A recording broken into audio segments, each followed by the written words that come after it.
Right, hi all. I am going to do a Let's Paint video for Combat Patrol. Now, what I've promised myself in these videos is that I will only actually use the paints that come with the the subscription. Now, I do have a massive amount of paint, so it's not really an issue. I could actually use a wide variety, but I've decided that I will attempt to only use the paints that we get and build upon these layer by layer as we go. So this is my kind of let's paint videos for Combat Patrol.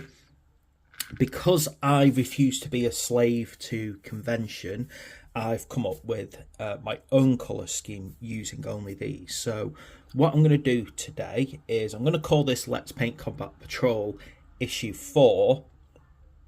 I'm kind of following what they're doing, but as you can see, I'm only sticking to the paints I've currently got, and over time I will improve upon these. You can see I've kind of done some test runs of palettes. I'll start off by pointing out something that I've done differently to the actual Combat Patrol. I've undercoated, so I've actually used Mechanicus Standard Citadel spray and Wraithbone spray in what's known as kind of a zenithal. So I've done the grey undercoat first and then just spraying directly downwards. I've done the actual highlights. This doesn't make a major difference when you're doing an heavier metal style of painting, which is what's going to happen with these.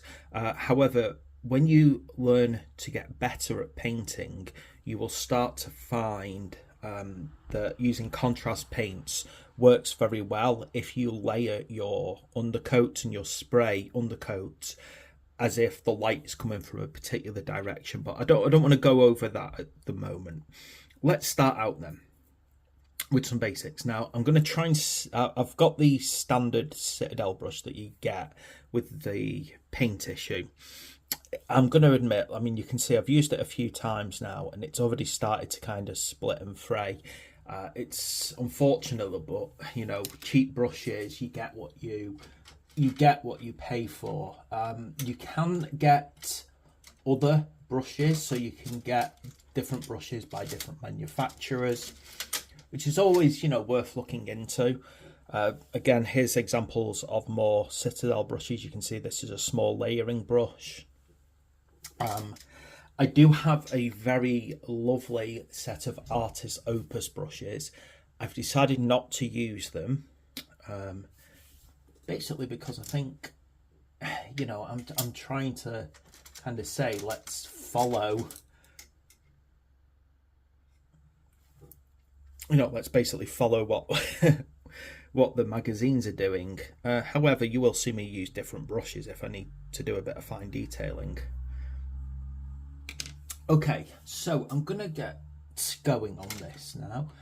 I am going to actually, and I'm gonna kind of not use, but you can see this brush here. I just picked this up at the range. Okay, it's a nice brush I've found to start doing some layers.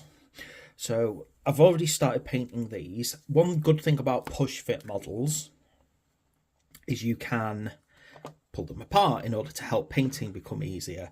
This is my wet palette over here. If you don't have a wet palette, use a dry palette using something like tissue. So what you do is you get some paint on your brush and then you thin it out a bit on your palette. Now, this is what will basically happen when we're doing our first layer. So again, because the push fit, I'm just going to kind of pop them apart to make painting a lot easier for me. And I'm basically doing a split scheme on these guys, so only using the colours that I've actually got with my Combat Patrol. You can see a nice flat brush is, I tend to find, can be very good for doing early on the coating. Yeah, so this brush is just a cheap one from the range. I'm sure you'll find it almost anywhere basically if you want to get like this, but again, cheap brushes are prone to fraying.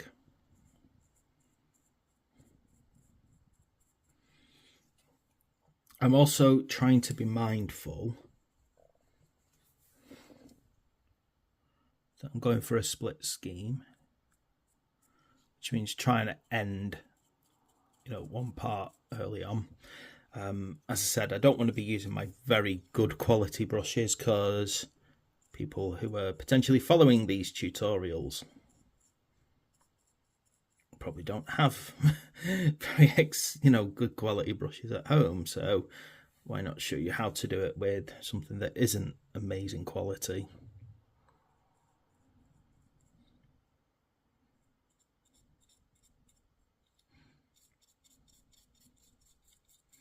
And if you paint as much as I do, you'll unfortunately find that your paintbrush budget goes quite high after a while. That's why for base coating I tend to use cheap brushes, so I'm not damaging my good brushes as I'm building up base coats.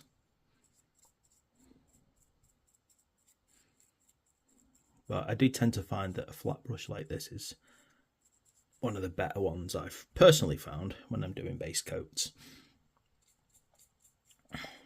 Now, you'll see on my first layer,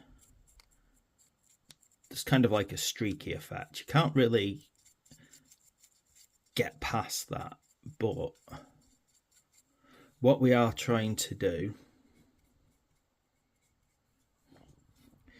is build up layers slowly. I'm not a speed painter, to be quite honest. I've never been able to speed paint. I'm in awe of people who can do an amazing job in 20 minutes. It'll take me a good 20 minutes to do an okay job. And that's just on the first layer. Yeah.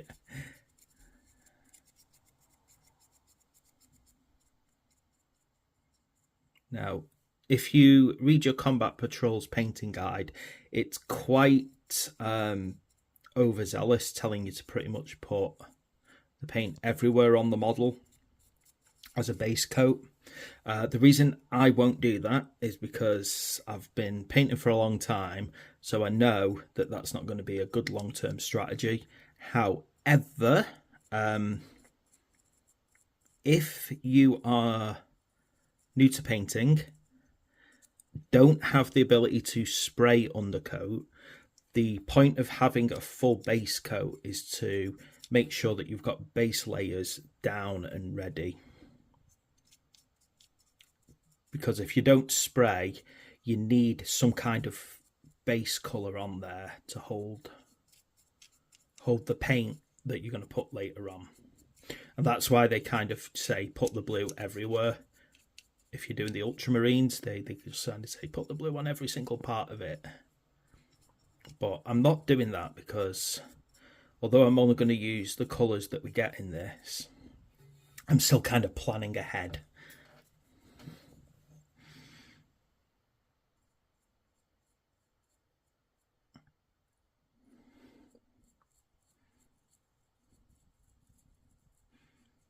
Now you can see I'm starting to get towards the cut point where one colour will end and the next will start. Still not decided on a name from a chapter yet. I'm going to go for a Ultima Founding chapter.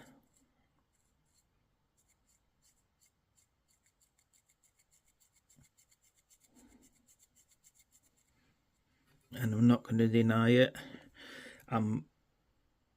With the colours that I'm using, I'm going to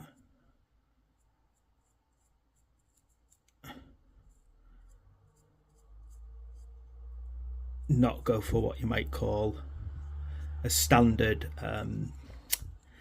background for them either. So if you know your lore of the Horus Heresy, there is a traitor legion who was well known for using purple colours on their armour, and that was the Emperor's Children. So my Legion are going, well, my chapter are going to be what sometimes kind of, well, basically it's the suggestion is that when they were creating the Primaris Marines, Belisarius Crawl was not supposed to use Traitor Gene Seed in their creation, but it's inferred that he may have done. And I like the idea of that giving me the ability to then create a custom chapter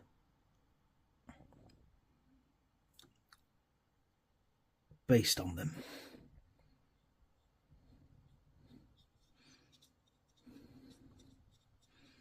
Okay.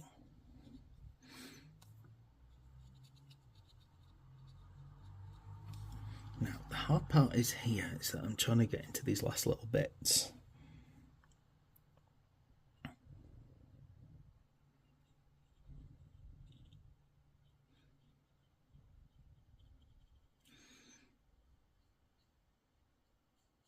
So trying to get that perfect split. I have to admit, doing a split paint scheme gives you some work to do, no doubt about it.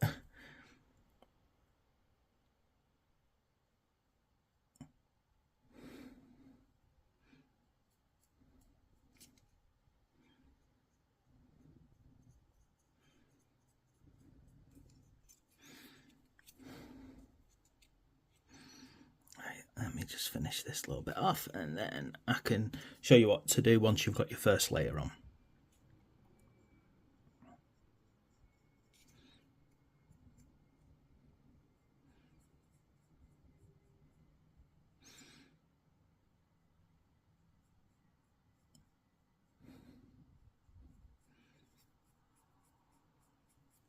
Okay, there we go. So that's our first split on. I will sort out doing these later on because obviously it's taken a long time to get these little bits done. What I'm going to show you next is what we do about adding our next layer. So you can see I've added a single layer of bone, wraith bone here, and a single layer of Baraknar Burgundy. And you can see it's streaky. So what I need to do now is put a second layer on.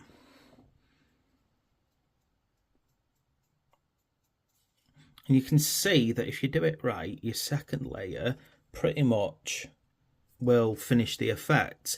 What you shouldn't do is be impatient. So don't be impatient and start painting your second layer until your top layer is fully dry. I'm just going to work this arm off a second. Just realise it's going to be a lot easier to paint if I take his bits of some of these off, some of these parts off here. Come on. Don't know why I didn't take these off first, but never mind. Just want to come off now. And you said, yeah, I think I've slightly painted this in, so it's not coming off easily. I might have to leave that arm on. Never mind. I was going to take it off and make it easier to get into the gaps. But at least I've got the back part off so I can get around the back easily. And you can see though that this second layer starts removing that streakiness.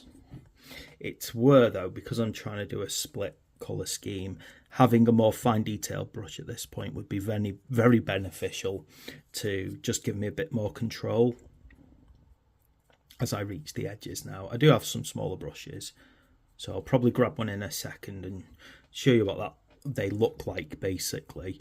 I really think that if you are serious about learning how to paint, you're just going to have to jump the gun and get yourself some better brushes, so that even if you're still following the tutorials and waiting for the paints, if nothing else, you've got kind of that control as you paint.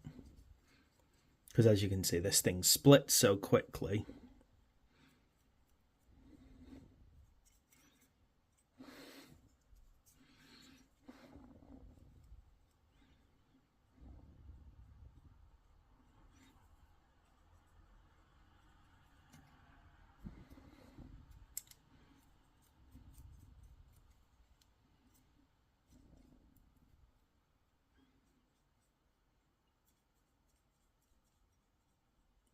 See, this brush is fine if you're doing one solid colour, but unfortunately I'm not. I'm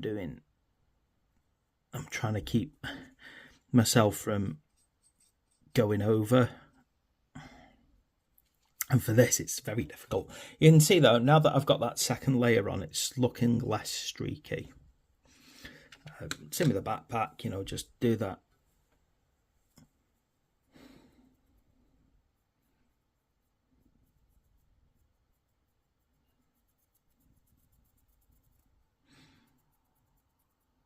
Sometimes as well, it can be quite useful doing fast motions on particularly very straight ones like this.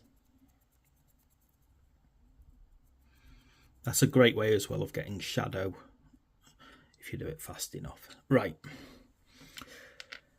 now what we do is, that's kind of one half of these guys. From a second half, again, get your brush nice and clean and dry. And then we're going to move on to the Wraithbone. Then still using my wet palette over here just to reduce the amount of paint on it. I'm just going to try and get a bit more. I do find this Wraithbone though is quite a thin paint. And it's the same again, except this time I'm doing this half.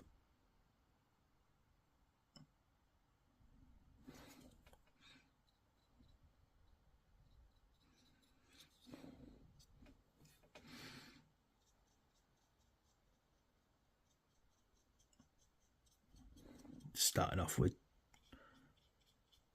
some of the kind of the tight areas, and then I'll move on to doing the wider areas in a second. Again, you can see though it is streaky, kind of have to live with that.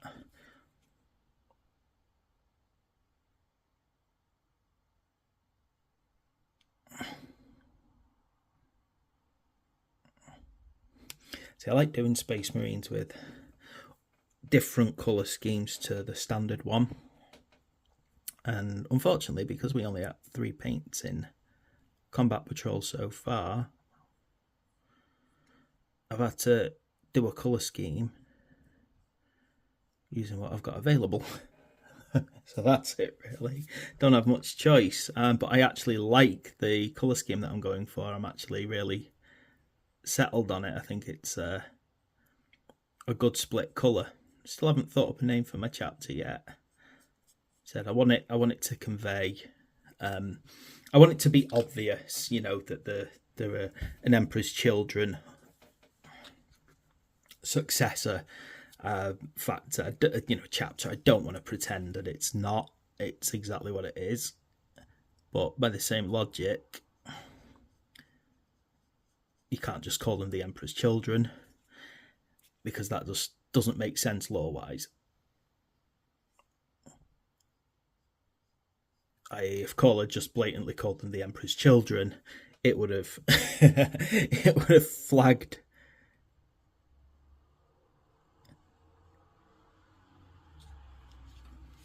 Right, getting there.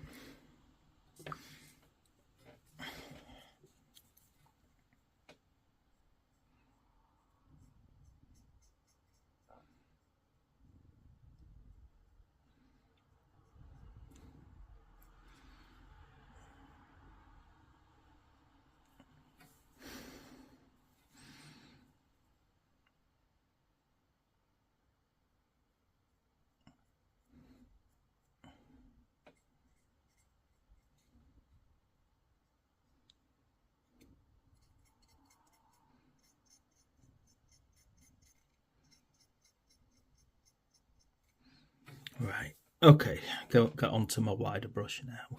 You can see as well, you've got to be careful, because sometimes when you're using one colour after another, the colours can kind of leak and blend into each other. So again, just be kind of mindful that that is an issue. It's why obviously I don't instantly paint a miniature in a second colour that I haven't let the other one to dry. Okay.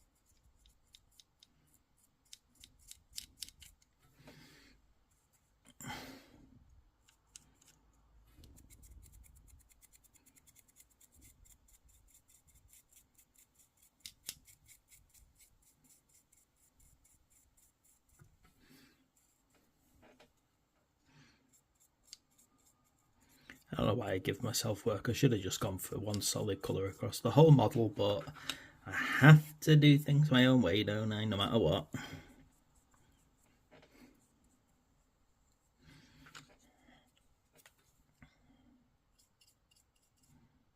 I have to make work for myself.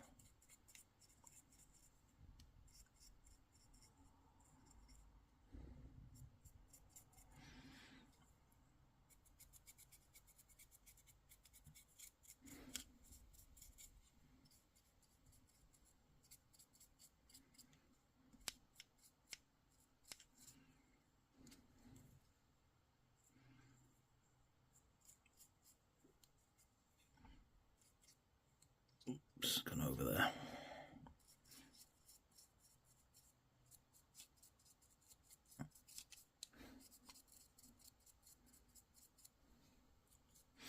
Okay. And of course, you know, you've got to do all the arms and things like that. But again, if you're doing a split scheme, just kind of follow the same pattern. Make sure you don't get confused about which side the particular arm is on, because otherwise you're going to end up with a kind of weird patchwork, which is fine. Sometimes that's fine if you're doing a particular type of chaos Space Marine, but does not work with loyalists. Okay, so that's how we approach doing it. As you can see, I've still got to do some bone on this one. I still need a second layer on this one, but as you can see, this one's had a couple of layers on it now, and it's starting to get those solid colours, and they're going to stay, these guys are basically going to stay like this until I get more Combat Patrol paints, at which point I can start doing the trims.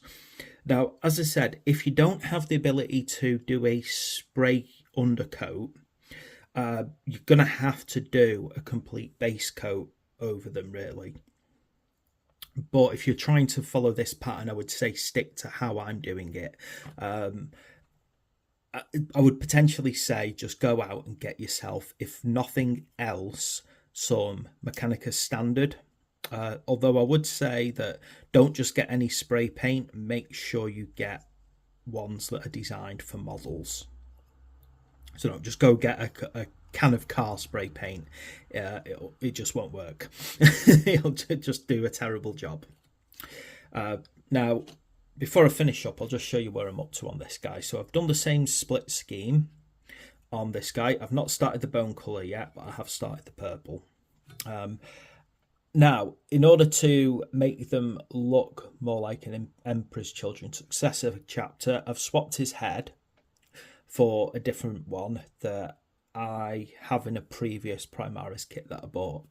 I've also sculpted him some hair, but only on one side of the head, because again, that's actually quite a common Emperor's Children look. I also make sure I went through my bit box to find a head that looked particularly arrogant, because that again is a sign of the Emperor's Children, severe arrogance. But yeah, that's just me trying to come up with lore for my chapter, who I'm still not sure on the name. I'm kind of like, I want to be kind of obvious about it, but you know, I'm thinking along the lines of something like, you know, like the Perfect Sons, which is just, it reeks of that arrogance of the Imperial Fist, and I think that would work very well as a straight, unfiltered attempt to basically say, you know what, these guys are a loyalist Emperor's Children successor chapter. But there we go. So, I will, of course, carry on painting these up over the next, you know, good hour, getting those base layers down.